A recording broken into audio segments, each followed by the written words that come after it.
Bonjour à toutes et à tous. Aujourd'hui, petite nouveauté car nous avons un invité qui va nous parler naturopathie.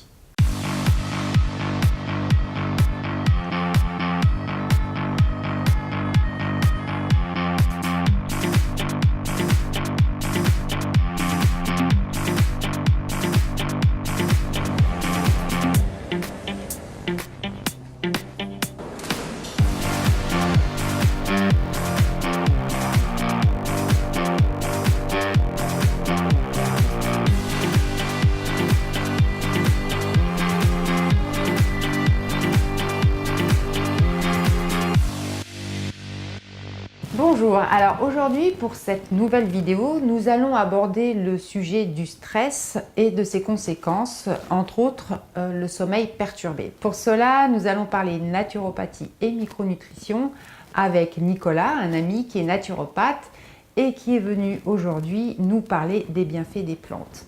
Alors Nicolas, bonjour, merci d'être venu. Est-ce que tu peux donc nous parler de la naturopathie, de son importance et de ses bienfaits sur le corps? Bien sûr. Donc la naturopathie, c'est une approche ancestrale qui est basée sur des fondamentaux, tout comme la médecine ayurvédique, donc la médecine traditionnelle indienne, et puis la médecine traditionnelle chinoise. C'est plus particulièrement une philosophie de vie. La naturopathie prend en compte tous les aspects de la personne dans sa globalité, donc aussi bien le corps physique que le corps énergétique, émotionnel, intellectuel, et puis également son approche et sa vie socio-culturelle. Ok. Voilà, l'idée de la naturopathie, c'est vraiment d'être dans la prévention et dans la globalité. La naturopathie s'appuie sur 10 techniques, dont 3 sont dites majeures: l'alimentation, la gestion des émotions ou la psychologie, avec des approches comme la sophrologie ou la respiration. Et puis la troisième technique majeure est l'exercice physique. Donc vraiment, ces 3 techniques sont le socle, la base de la naturopathie. D'accord. Donc j'imagine qu'effectivement, si on aborde la naturopathie pour son bien-être, et il y a effectivement toute l'hygiène de vie qui est à modifier ou à transformer si on a des mauvaises habitudes pour que ça soit vraiment favorable et bénéfique pour le corps. Absolument. Okay. Quand on vient voir un naturopathe, le naturopathe va faire un plan d'hygiène de vie et ce plan d'hygiène de vie va s'appuyer sur les techniques naturopathiques que l'on pourra associer à des compléments alimentaires. Et c'est vrai que c'est un point important, ce que tu soulèves. On ne peut pas tout espérer et tout attendre d'une plante ou d'un complément alimentaire. Il faut vraiment, en premier lieu, travailler sur l'hygiène de vie et ensuite, on va venir renforcer, s'appuyer sur des plantes et des compléments alimentaires. L'un ne va pas sans l'autre en fait. L'un ne va pas sans l'autre, tout à fait, Sandra.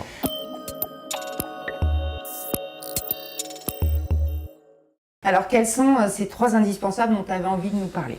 Donc pour lutter contre le stress et puis les troubles du sommeil, on va, en tant que naturopathe, travailler sur le terrain. Il y a pour moi effectivement, il y a 3 compléments alimentaires, micronutriments qui sont extrêmement importants: les oméga 3, la vitamine D3 et le magnésium. Les oméga 3, donc ce sont du gras, du bon gras, des acides gras essentiels qu'on va retrouver principalement dans les poissons, comme le saumon par exemple. Et ces oméga 3 ont beaucoup d'actions sur différents systèmes dans l'organisme. La fluidification du sang, la qualité du système cardiovasculaire, baisse de l'inflammation. Mais ce qui va vraiment être important pour nous, c'est son rôle sur le mode de fonctionnement du cerveau. Le cerveau est composé à 60% de gras. C'est énorme et le fait d'apporter des oméga 3 va permettre d'avoir un bon fonctionnement de la sphère cognitive, donc une bonne mémoire, de la concentration. Ça permet également d'avoir des bons échanges entre les neurones. Donc il y a une réelle importance sur le système nerveux et sur les neurotransmetteurs. Absolument. C'est indispensable. C'est indispensable. Deuxième fondamental, la vitamine D3. La vitamine D3 est d'ailleurs une hormone. Elle agit dans beaucoup d'actions. Elle agit dans la santé des os, des dents. Elle agit par rapport au système immunitaire. Mais c'est vraiment la vitamine la plus importante pour le cerveau. Elle contribue notamment, elle est responsable, vous savez, on l'appelle également la vitamine du soleil, de la lumière. Lorsque on avance dans l'automne et puis dans l'hiver, les journées se raccourcissent et on a des gens qui présentent plus de fatigue, moins d'envie. Là, on parle de dépression saisonnière. Donc, c'est important de venir se supplémenter en vitamine D pour éviter d'avoir cette sensation. Idéalement, si on vivait en adéquation avec la nature, donc si on vivait nu et puis au soleil, voilà, on n'aurait pas besoin de se supplémenter. Maintenant, aujourd'hui, la réalité fait qu'on vit dans une société, qu'on a un travail, qu'on vit à des latitudes où on a besoin de vêtements, et donc on est beaucoup moins exposé à la lumière du soleil. Donc on va produire beaucoup moins de vitamine D. Donc aujourd'hui, effectivement, c'est indispensable de se supplémenter en vitamine D. Il y a quelques années, on disait que se supplémenter entre octobre et mars était suffisant. Aujourd'hui, les études disent qu'il faut vraiment se supplémenter de manière régulière, même sur les périodes où il y a du soleil. Et il faut savoir que le cerveau, c'est le premier organe qui souffre de carence en vitamine D. Donc c'est pour toutes ces raisons que, pour moi, la vitamine D3 fait partie de ces fameuses indispensables pour travailler sur le terrain. Oui, d'accord. Au niveau du stress aussi et du sommeil perturbé, d'être en carence, ça peut entretenir en fait un stress quotidien et une fatigue générale aussi. Absolument. Maintenant, je vais te parler du magnésium. Le magnésium, c'est le minéral le plus important dans l'organisme. À lui seul, c'est près de 600 réactions biochimiques, participation à la création d'enzymes, prévention des risques cardiovasculaires, Et puis, le magnésium est un indispensable pour calmer, apaiser, et réguler et retrouver le sommeil. Quand on est stressé ou quand on a une activité physique supérieure à la moyenne, on vient littéralement brûler le magnésium. Toutes les études vont dans ce sens. 75% de la population est carencée en magnésium.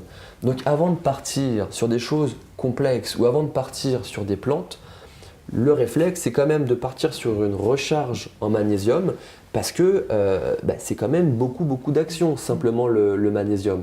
Le magnésium va également contribuer à fabriquer la fameuse énergie cellulaire, donc cet ATP.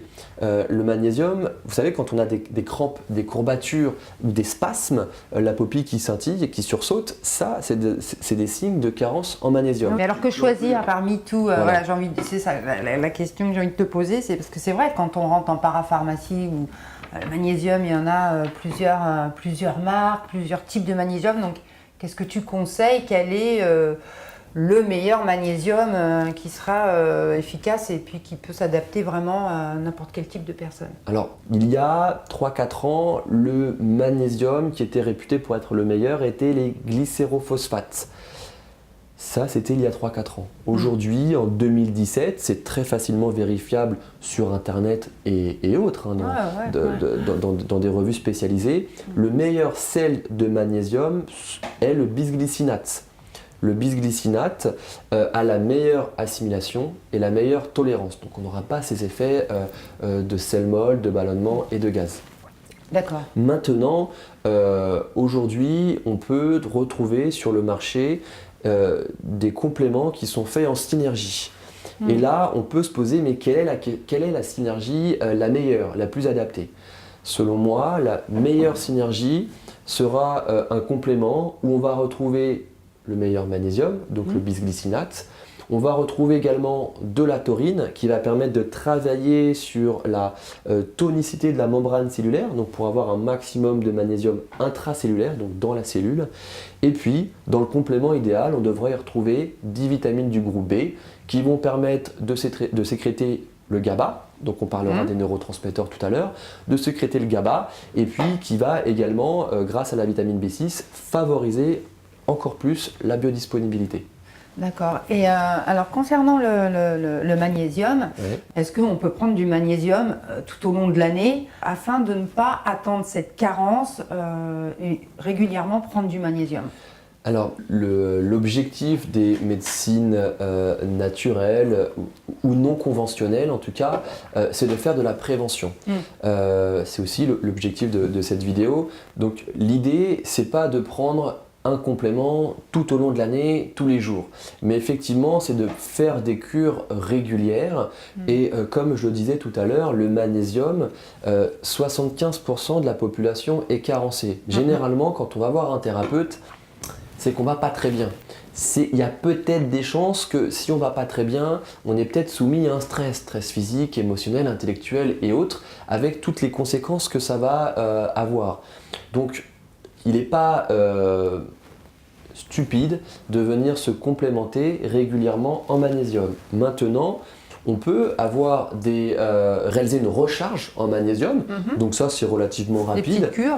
Voilà, en 20 jours, à hauteur de 300-500 mg de magnésium, on va faire une recharge sur 20 jours. Et puis après, on peut travailler en faisant de l'entretien, donc baisser peut-être un petit peu la dose de magnésium, rester peut-être sur 300 mg de magnésium, mais peut-être sur un mois. Voilà. Oui, puis de toute façon, ça se sent physiquement. Alors, on arrive quand même à sentir les bénéfices arriver à un certain moment et diminuer le dosage ou l'augmenter si jamais. Alors le problème aujourd'hui, c'est que les gens sont complètement déconnectés de leur propre ressenti. Donc c'est vrai. Ça peut être un exercice délicat de dire à une personne vous allez le ressentir. En tout cas, on peut le proposer. Mais il y a des gens qui vont dire bah moi j'ai rien ressenti. Parce qu'il y a vraiment une coupure aujourd'hui entre notre nature intérieure et puis la nature qui nous entoure, notre rythme de vie qui n'a plus rien de biologique. Donc c'est pas évident en tout cas d'être dans le ressenti. Tout le monde n'est pas dans le ressenti. Mais vraiment, mon conseil quand même, avant de partir sur n'importe quelle supplémentation à base de plantes, de neurotransmetteurs et autres, vraiment travailler sur les indispensables, sur les fondamentaux afin de travailler sur le terrain qui sont les oméga 3, la vitamine D3 et le magnésium. Ok, donc on sait que ces trois indispensables sont une priorité. Voilà. Est-ce que maintenant tu peux nous parler de l'importance de la fonction biologique des neurotransmetteurs, du système nerveux sur le sommeil perturbé par exemple? C'est vrai qu'aujourd'hui tout est fait pour soumettre le corps, l'organisme à un stress chronique. Ça peut être, ça va de la lumière bleue, des smartphones, des ordinateurs portables, des télés, qui va justement perturber la sécrétion des neurotransmetteurs. L'alimentation, si suivant ce que l'on va manger, ça va avoir une incidence. Le temps de sommeil, est-ce qu'il n'y a pas des ondes Wi-Fi autour de nous? Tout ça sont des paramètres qui viennent forcément influer sur la sécrétion des neurotransmetteurs.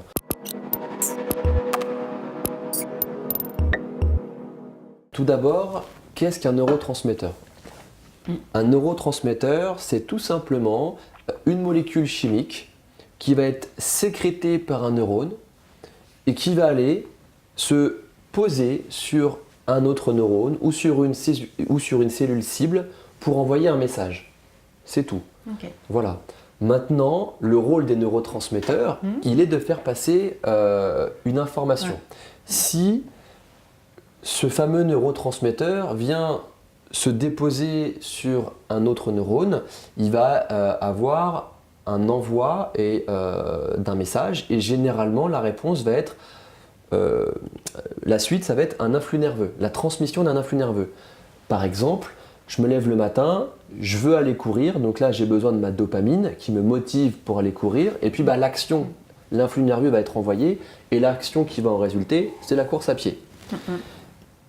Mais ce message peut être également envoyé, donc ce neurotransmetteur peut être envoyé sur une cellule cible, donc ça va être sur un organe, et suivant le neurotransmetteur qui va venir se poser sur l'organe, il va y avoir une réaction d'un organe. Ça peut être par exemple une vasoconstriction ou une vasodilatation. Est-ce qu'on est plutôt en situation de stress, vasoconstriction? Est-ce qu'on est plutôt dans une situation de relâchement, de détente, vasodilatation?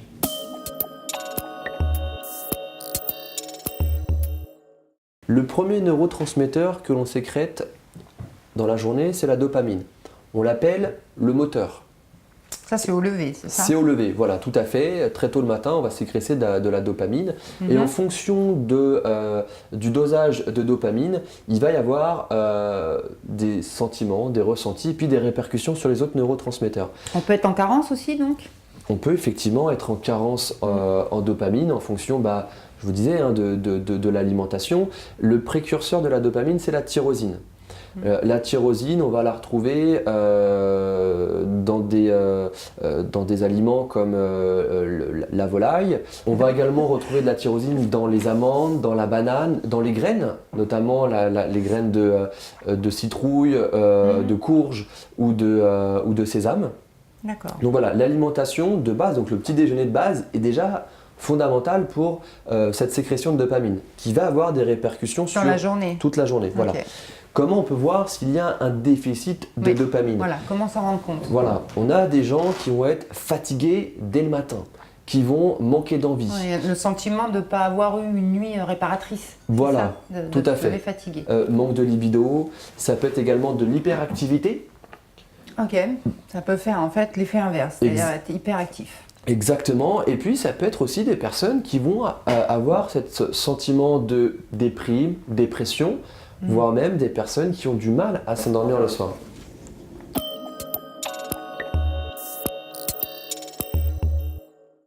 Donc la sérotonine, donc neurotransmetteur qui est sécrété vers 16-17 heures, on va commencer à naturellement sécréter ce neurotransmetteur lorsque la luminosité commence à baisser.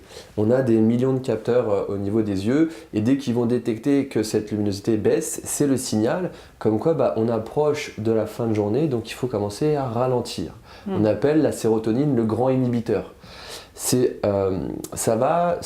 sérotonine permet vraiment le relâchement, c'est le frein quelque part, et puis ça inhibe certains comportements. Donc ça calme, ça apaise, ça rend les gens prudents. À l'inverse, des carences en sérotonine, ça va plutôt engendrer des personnes qui peuvent être impulsives. Ça va être des signes de carence en sérotonine. Des gens qui sont impulsives, extravagantes. Dans des cas extrêmes, ça peut même être des personnes qui ont des tendances suicidaires. D'accord. Et alors, du coup, dans quel aliment on peut retrouver la sérotonine? Alors, on ne va pas retrouver de la sérotonine directement biodisponible. On va avoir un apport, en fait. En fait, voilà, on peut retrouver au travers de l'alimentation les précurseurs, ce qui va permettre donc de fabriquer cette sérotonine. Et on va retrouver donc ces précurseurs dans le riz complet, par exemple, dans les graines, dans l'avocat, la banane, l'asperge, la tomate, l'aubergine. Voilà, ce sont des aliments qui sont riches en précurseurs de sérotonine. Donc là, du coup, on revient sur cette fameuse hygiène de vie. Exactement. On ne peut pas prendre des plantes, certaines plantes, et à côté de ça, avoir une mauvaise alimentation ou une alimentation qui n'est pas forcément saine. Tout à fait. Si on a une bonne alimentation, une alimentation adaptée à notre physiologie, à notre tube digestif, on a tout ce qu'il faut dans l'assiette. On peut tout fabriquer dans de bonnes proportions.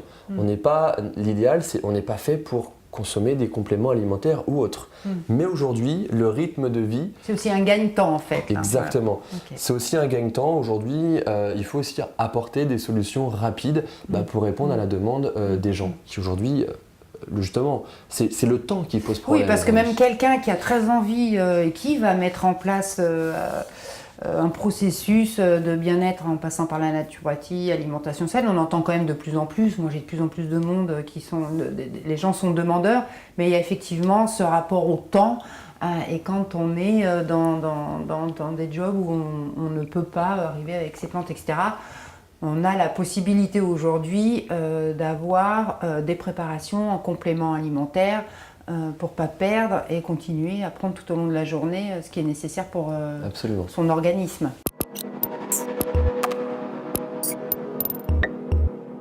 Dans la chaîne de sécrétion des neurotransmetteurs, on a la dopamine que l'on sécrète le matin, la sérotonine que l'on va sécréter plutôt en fin de journée vers 16-17 heures. Et en fonction du niveau de sérotonine, on va pouvoir sécréter notre mélatonine. La mélatonine, c'est l'hormone du sommeil quelque part, qui va nous permettre de vraiment nous endormir. Cette mélatonine, on la sécrète vers 20h, entre 20h et 22h. Donc, elle est indispensable à l'endormissement. Voilà.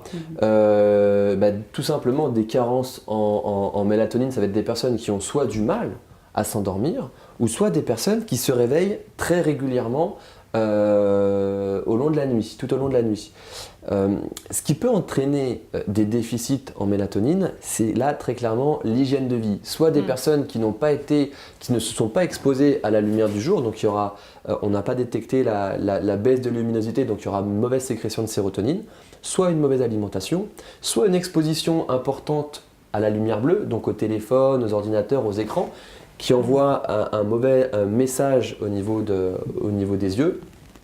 Donc voilà un petit peu les... Et ça c'est assez presque général, hein, parce que être dans son bureau 8 heures par jour, rentrer à la maison, et en plus en cette saison où il y a très peu de luminosité, et être sur son téléphone, son tablette ou autre, quelque part, je veux dire, une personne sur deux en fait ne bénéficie pas, enfin n'a pas un apport en mélatonine suffisamment important. Exactement.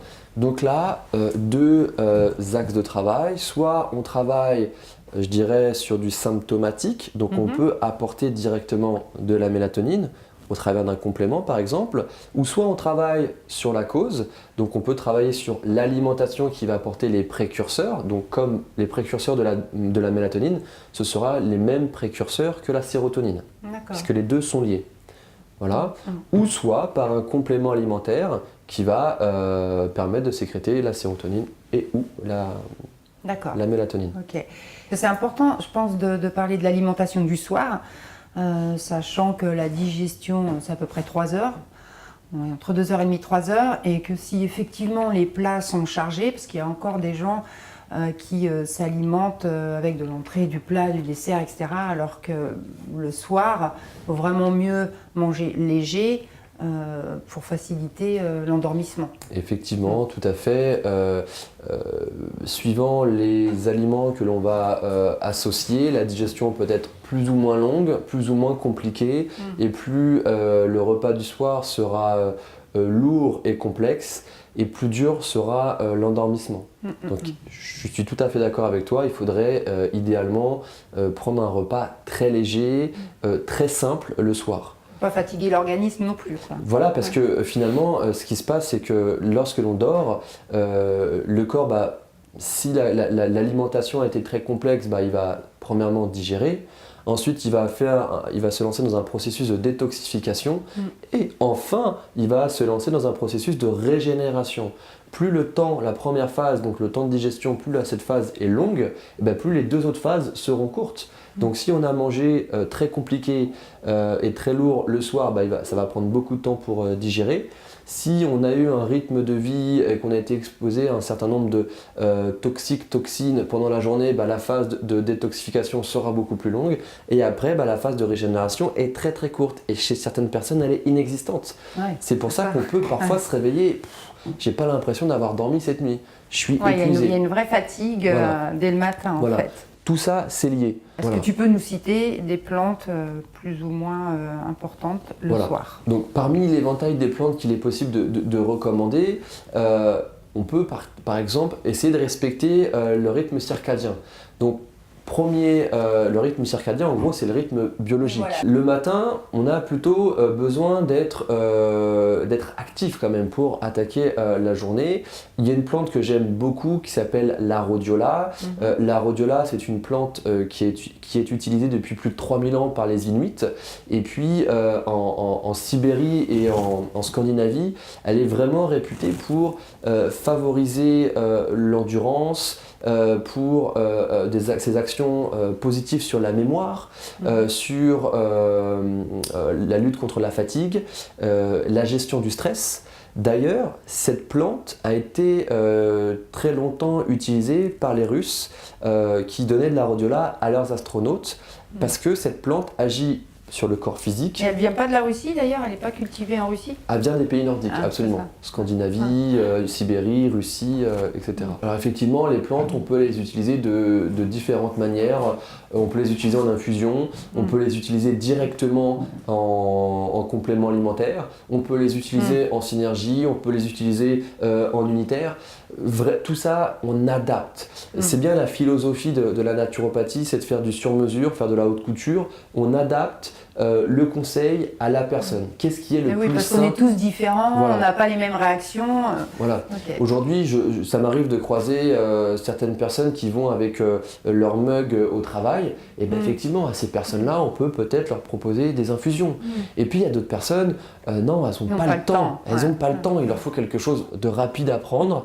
Et bien là, peut-être que le complément le plus approprié pour cette personne, ou la façon en tout cas de consommer la plante la plus appropriée sera une gélule, la plante broyée sous forme de gélule, on l'avale et puis c'est assimilé. Alors voilà pour la rhodiola, voilà pour les modalités en tout cas de prise des plantes, mais on peut également, toujours en respectant ce rythme biologique, on peut peut-être tout au long de la journée utiliser par exemple de la passiflore. La passiflore qui va permettre d'apaiser à la fois le corps, l'émotionnel, mais à la fois la fatigue physique. Voilà, donc c'est une belle plante et peut-être par exemple, plutôt que de prendre un café après le repas du midi, faire un petit sachet de passiflore. Exactement, une toute petite infusion de passiflore. Par exemple, si on sent que on a des après-midi qui sont plutôt stressantes ou qu'on fait un métier qui est plutôt stressant, par exemple. Ensuite, une autre plante que j'aime beaucoup, c'est la mélisse. La mélisse, c'est vraiment une plante calmante, relaxante, et j'aime particulièrement cette plante parce que elle est réputée pour être une plante qui apaise, je dirais, l'organisme dans sa globalité. On va agir à la fois sur le système nerveux et sur le système digestif. L'idée de la mélisse, c'est vraiment de réharmoniser ces deux systèmes qui sont indissociables. Et on le voit très clairement, puisque quand on a des personnes qui sont stressées, ça peut se traduire chez certaines personnes par de la constipation, chez d'autres personnes par des diarrhées, ou chez d'autres personnes encore des spasmes, des douleurs intestinales. D'accord. Voilà. Donc j'aime vraiment beaucoup la mélisse. Elle permet d'apaiser justement ces spasmes. C'est un apaisement général, absolument. Et puis à l'opposé, on a des fois des gens qui ont des problèmes digestifs. Et bien, à la longue, ces problèmes digestifs vont avoir des répercussions sur la sphère cognitive, sur les émotions. Et quand on souffre, quand on a mal, à un moment, ça tape un peu sur le système. Donc c'est pour ça que j'aime bien la mélisse. Voilà, elle travaille sur ces deux systèmes. Et enfin, je sais que tu aimes toi beaucoup la valériane, voilà. Et bien la valériane, on peut la prendre par exemple après le repas du soir, toujours en infusion, parce qu'effectivement, elle va à la fois apaiser le système nerveux, mais elle a également une action sédative, donc favoriser par voie de conséquence l'endormissement. Elle aide à l'endormissement. Voilà. Donc vraiment, l'idée, c'est d'adapter la plante, d'adapter le mode de consommation de la plante en fonction de la personne.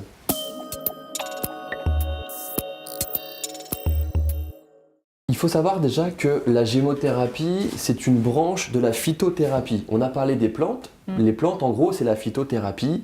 Et dans cette famille, il y a une toute petite branche vraiment particulière qui est la gémo. La gémo, c'est en gros, c'est la science des bourgeons. Et c'est vraiment intéressant, ces bourgeons, parce que, en fait, dans un bourgeon, on a toute l'information, toute la puissance de l'arbre. Donc on va voir les racines, le tronc, les branches, les feuilles, les fleurs, les pétales. Et donc ça va être extrêmement puissant. On va directement extraire en fait à la racine tout ce qui est... Alors en fait on vient pas broyer, on vient prendre le bourgeon et on vient le faire macérer dans un complexe d'eau, d'alcool et de glycérine. Et en fin de compte, dans cette macération, on va utiliser la mémoire de l'eau, pour informer ce fameux macérat-mère de toutes les informations que contient le bourgeon. Et notamment comme information, on va retrouver beaucoup d'acides nucléiques, donc ça c'est l'information génétique du bourgeon, mais on va retrouver également énormément d'enzymes, de vitamines, de minéraux, d'hormones, et puis on va même retrouver de la sève de l'arbre du printemps. Donc la gémothérapie, c'est vraiment très puissant. Maintenant, quelle est la différence entre la gémo et la micronutrition? Voilà, la gémothérapie, ça agit à deux niveaux, à la fois sur le corps physique et puis sur des champs qui sont plus subtils. Sur le corps physique, on a vu que la gémo, ça contient toute l'information embryonnaire du bourgeon. Donc sur le corps physique, la gémo ne va pas travailler sur un organe en particulier, elle va travailler sur tous les organes qui ont le même tissu embryonnaire que le bourgeon. Donc là, on va avoir vraiment une action, je dirais, holistique, globale, ce qui est fidèle à l'approche de la naturopathie. Et puis ensuite, un individu, une personne, c'est aussi des champs subtils, c'est aussi des émotions, c'est de l'énergie, c'est des mémoires. Et bien avec la gémo, on va travailler sur tous ces aspects, donc de manière beaucoup plus subtile. Et puis c'est aussi un moyen de travailler avec le symbolisme. Quand on a quelque chose, quand il nous arrive quelque chose, moi je fais partie des gens qui pensent qu'il n'y a pas de hasard. Si ça arrive, c'est que ça devait arriver, c'est qu'il y a une bonne raison. Et avec la gémo, on va pouvoir travailler sur tous ces plans subtils. Alors, ça peut parler à certaines personnes, et il y a d'autres personnes pour qui ça ne passera pas du tout. C'est aussi ça l'intérêt de la gémo. Donc c'était vraiment le premier aspect, un travail sur le subtil, un travail sur le physique, alors que la micronutrition, généralement on va choisir un principe actif, on va choisir une plante, on va choisir un micronutriment, une vitamine, pour vraiment travailler très précisément sur un organe ou sur un système. Voilà. C'est ça, il y a un bilan en fait au départ avec la personne qui vient et qui arrive avec son symptôme.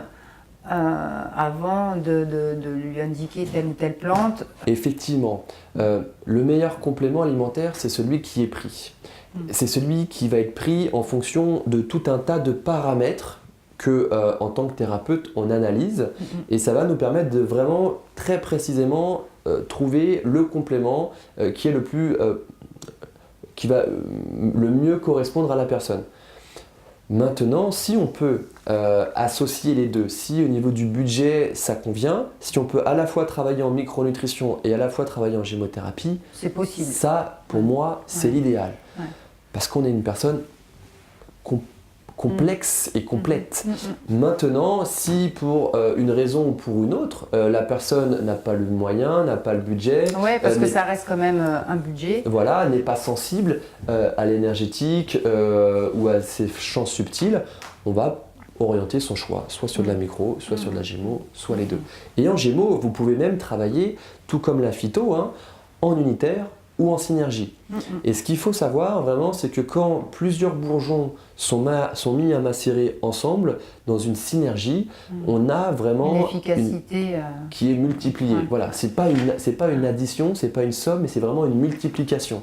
Voilà. Donc les synergies sont toujours beaucoup plus puissantes que les unitaires. Alors j'ai une autre question, est-ce que tu penses, comme moi par rapport à ça, que lorsqu'on commence en tout cas un chemin sur la naturopathie, où des gens commencent à se poser des questions et on va un petit peu vers sa nature intérieure et on veut aller mieux et on peut-être à diminuer un peu certains médicaments chimiques ou peu importe, il faut être vraiment bien connecté quand même, en tout cas pratiquer cette connexion à soi pour qu'il y ait, à mon sens, des effets très bénéfiques en fait. Alors là, c'est vrai qu'on est sur... Il y a un mot que tu as utilisé qui me plaît beaucoup, c'est le chemin. Effectivement, la naturopathie, comme j'imagine toute autre approche naturelle, c'est un chemin, c'est une évolution et pas une révolution. Donc bien entendu, il ne faut pas s'attendre à des effets miracles si on ne prend pas les choses en conscience. Il faut aussi prendre le temps et puis essayer de comprendre pourquoi on prend ces choses-là. Quand on mange, prendre le temps de manger, prendre le temps de mâcher, se dire grâce à cette assiette, je vais avoir tel et tel apport. Grâce à ce complément, je vais avoir tel et tel apport. Ça va fonctionner comme ça. Grâce à cette technique, que ce soit de la sophrologie ou de la naturopathie ou de l'exercice physique, ça va me faire tel et tel bienfait. Je suis tout à fait d'accord avec toi. Puis comme tu disais tout à l'heure, tout le monde n'est pas dans le ressenti. Ça permet aussi justement de s'ouvrir à son sensoriel, à son ressenti. Absolument. C'est un travail aujourd'hui de base et un travail de longue haleine puisque tout est fait vraiment, hein, pour faire le lien avec ce que tu disais, pour nous déconnecter et ne plus être à l'écoute de nos ressentis. Donc c'est effectivement être le maximum à l'extérieur possible, parfois se déconnecter aussi de nos téléphones, etc. Aujourd'hui, on passe tous constamment du temps sur nos téléphones, c'est devenu un indispensable, mais effectivement, faire des pauses régulière, ça nous permet, comme tu le dis, de nous reconnecter. Une simple balade en forêt, ça nous permet déjà de prendre du temps pour nous. Aujourd'hui, on ne prend plus le temps pour nous. Faire un exercice de méditation, faire un exercice de respiration, faire une promenade dans les bois, c'est du temps pour nous qui nous permet effectivement de nous reconnecter intérieurement et puis de nous reconnecter avec les éléments vitalogènes. Alors, je te remercie pour toutes ces explications et à très bientôt sur une prochaine vidéo, un autre thème, pourquoi pas. Et pourquoi pas. Okay. Merci, au revoir. Au revoir. J'espère que cette nouvelle vidéo avec l'intervention de Nicolas vous a plu. À savoir que dans des futures vidéos, il y aura d'autres intervenants. Si vous avez des sujets ou des propositions sur des disciplines en particulier qui vous intéressent, n'hésitez pas à les poser en commentaire. Et je ferai à ce moment-là le choix en conséquence des demandes à faire venir l'intervenant qui vous correspond le mieux. En attendant, vous pouvez liker, partager et vous abonner à la chaîne. Moi, je vous dis à très vite sur une prochaine vidéo.